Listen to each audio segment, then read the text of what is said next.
Hey guys, welcome back to the Way of the Rosary podcast. My name is Shannon Went, your host, the founder of the Way of the Rosary community and chooselife.com. And I'm so excited to be back here. We are diving back into our series on the Rosary, the fruits of the mysteries of the Rosary. And we are knee deep in the luminous mysteries. Today we're on the third luminous mystery, the Proclamation of the Kingdom of Heaven. And the fruit of this mystery is desire for holiness. And today we're going to be learning about this from maybe a saint who is new to you, a blessed, in fact, not quite a saint yet. But we are going to be learning from Blessed Peter Kibe, who I learned about from a dear friend of mine, Meg Hunter Kilmer. This incredible saint gives us such a beautiful lesson in perseverance. And I think that's really what desire for holiness is all about. Because all of us here, pretty surely, if you are listening to a Catholic podcast, you have at least a bit of a desire for holiness. Maybe you're not great at it yet. Maybe you still feel like you're working all of this out. You struggle and you stumble and, whatever. All of us, we all can put ourselves in that category, especially from time to time. So desire for holiness at kind of a base level might not be something that we struggle with. We want to be holy. We at least want to be holy. We want to do the things that are going to make us holier. So what really changes this kind of surface level desire, kind of like a hope, into the kind of burning passion that really changes our life? It changes the way we live. It changes our actions. And it changes kind of our secondary desires as well. For any of us who have struggled with habitual sin, we sometimes desire that we know we can relate to how deeply a desire for something kind of disordered can be. We desire that thing. And always our prayer and the struggle is that we would desire holiness over a desire for whatever that disordered thing in our life is, whether it doesn't have to necessarily be habitual sin, can be, but it also just might be kind of a disorder in our life where we desire something other than God more than we desire the Lord. How do we deepen? How do we change our actions that will lead to real change in our life so that we can reach the goal that we desire of sainthood and holiness? Blessed Peter Kibe has quite a bit to teach us. And we, relating this fruit, the desire for holiness, to the proclamation of the kingdom. This one thing about the proclamation of the kingdom of heaven is that most of the other rosary mysteries are like a moment in time.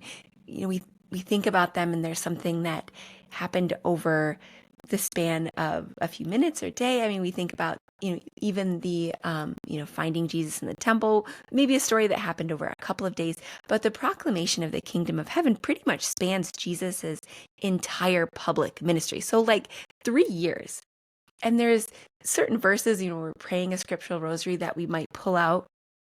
But really, that's what Jesus did. His entire public ministry was proclaiming the kingdom of heaven, helping the world to begin to see who he was and what he came to do, why he chose to come now, and why he chose to come to us, and to really lay out this personal relationship that he wants to have with each of us. This is what Jesus did in his public ministry. And this message, this central message of the gospel, is what Blessed Peter Kibe had this burning desire to do. Blessed Peter Kibe was born in Japan at a time this is the 1600s, when Japan is not only just anti-Catholic, they're torturing and martyring Catholic. But Blessed Peter Kibe wanted to be a priest anyways. And at the time, and this is, kind of thanks to St. Francis Xavier and the missionary work that he did, the underground church was really beginning to grow and to thrive. And of course, Blessed Peter Kibe saw the need for the sacraments and for more priests. And at this time, they were all missionary priests. There were no Japanese priests. But Blessed Peter Kibe wanted to become a priest. And he first petitioned his local church, and they said they didn't think the time was right for a native priest. So Blessed Peter Kibe didn't really take no for an answer. He went on this mission, and he went from Japan to Macau to Goa to India. And then while in India, and this is over the span of years, because of course, there's no planes, there's no automobiles back then. He was traveling by cart and by boat. And while in India, and, again, I think the Jesuits were there, and that was who he petitioned again, and they put him off. He decided to walk to Rome from India, 3,700 miles along the Silk Road through the Holy Land, and notably became the first Japanese person to visit the Holy Land. How incredible is that? So he passed through the Holy Land, got all the way to Rome, and kind of pled his case, and they accepted him. And within 6 months, he was ordained a priest. And they wanted him to go back into formation for a little bit, but he was able to convince them of the importance of bringing the sacraments and the gospel, proclaiming the kingdom of heaven to the people of Japan. And so they agreed and let him go. And again, there's there's no direct flight from Rome to Japan. And so he had to travel again. He went back to India, again, along the Silk Road, 3,700 miles, back to India, back to Macau. He had a run-in with pirates who chased him to Siam. I think from there was where he tried to get a boat to take him back to Japan, and nobody would take him because they knew what was happening to Christians in Japan. Nobody would put him on their boat. So he built a boat himself and then was shipwrecked. His boat ran into a typhoon, and when the survivors kind of woke up and got themselves together, they realized where they were. They were in the same spot. I think it was in the island of Manila, where St. Francis Xavier launched his mission from. So, of course, we know, and Blessed Peter Kibe knew as well, that the Lord does not work in coincidences like that. It was a sign from the Lord that he was on the right track. All of this, I managed to explain this story in a couple of minutes, but this for Blessed Peter Kibe was 24 years. 24 years where he was studying and learning, discerning, and trying to find somebody to ordain him to be a priest, and then getting back to the people that he wanted to serve. 24 years. How often do we desire, or maybe we begin with a desire for holiness, and the Lord puts us on a path.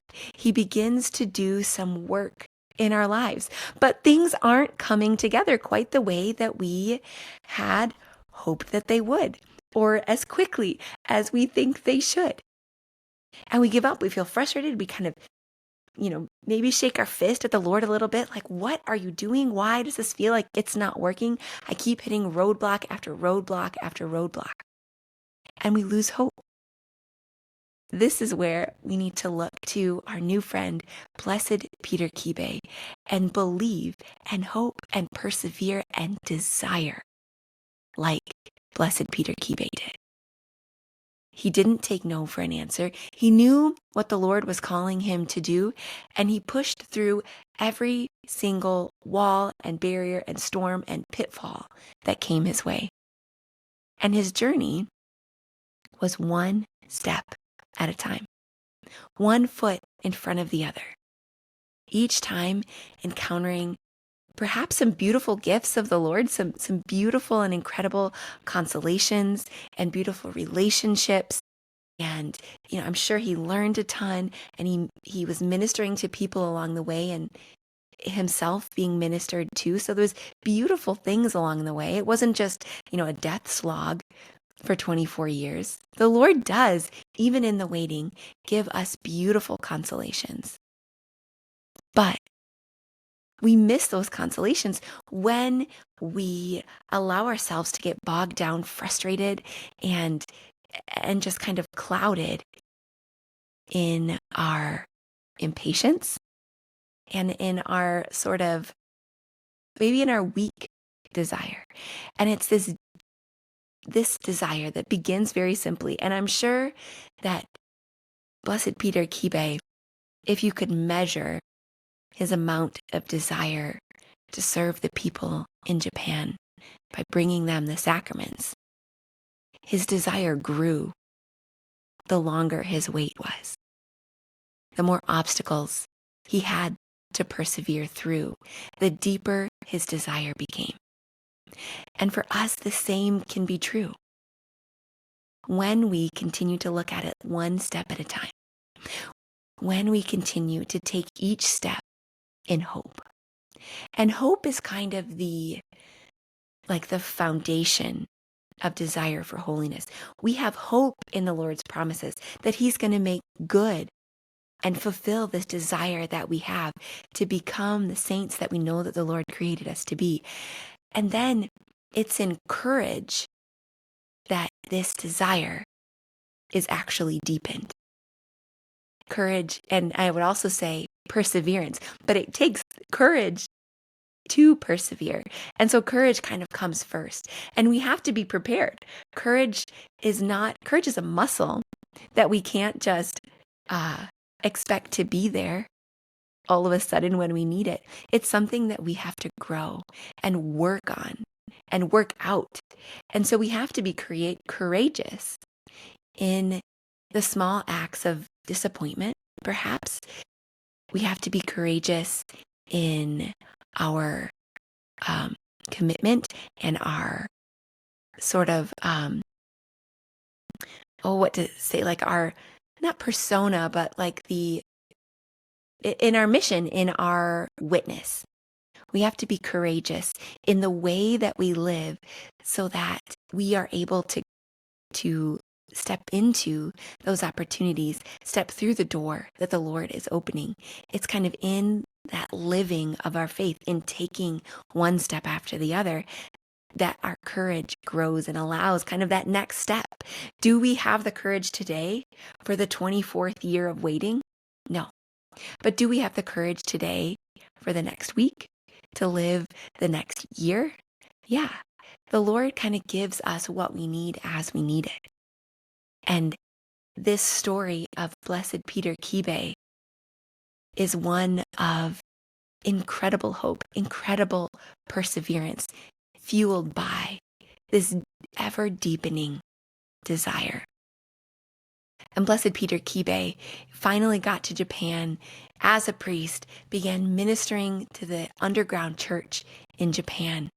And he ministered for 9 years as a priest to the underground church until he was betrayed by one of his parishioners and brought in, questioned, and tortured.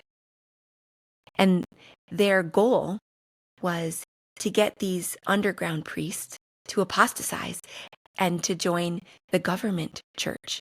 And in fact, there was an apostate priest, one of the government priests, Catholic quote-unquote priests, who was interrogating Blessed Peter Kibe, who wouldn't break. Can you imagine?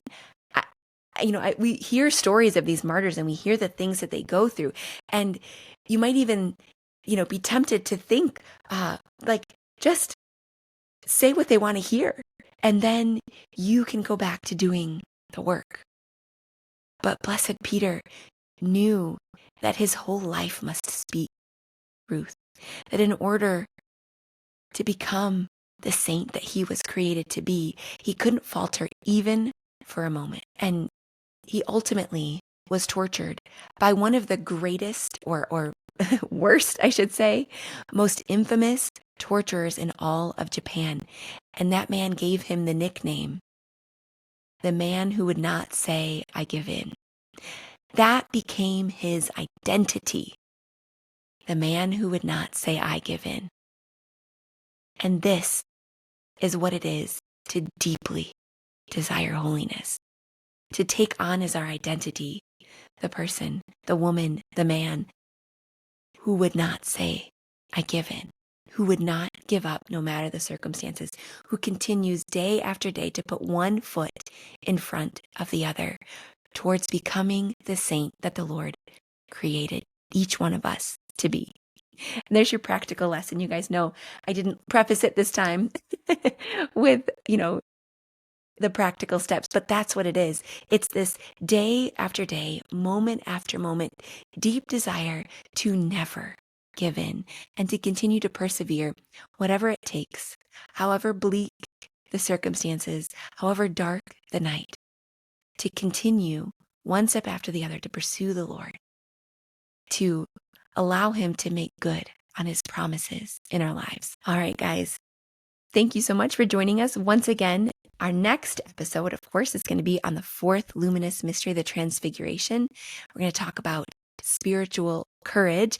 And of course, I hope all of you guys are on our Way of the Rosary book launch VIP list. The book is coming ever closer. We are less than 6 weeks to the launch day of October 1st. We have a giveaway each Sunday night. We're announcing a brand new giveaway. Last week, we gave away 2 signed copies of books from Dr. Scott Hahn, who wrote the foreword for the Way of the Rosary. This week, we are giving away a year-long subscription to Hallow and an Ember mug from our friends over at Hallow. And so much more coming. We've got a pilgrim rosary that we're going to be giving away from Father David Michael Moses, and more books from our friends who have endorsed the book. So much. Make sure you join our Way of the Rosary book launch VIP email list.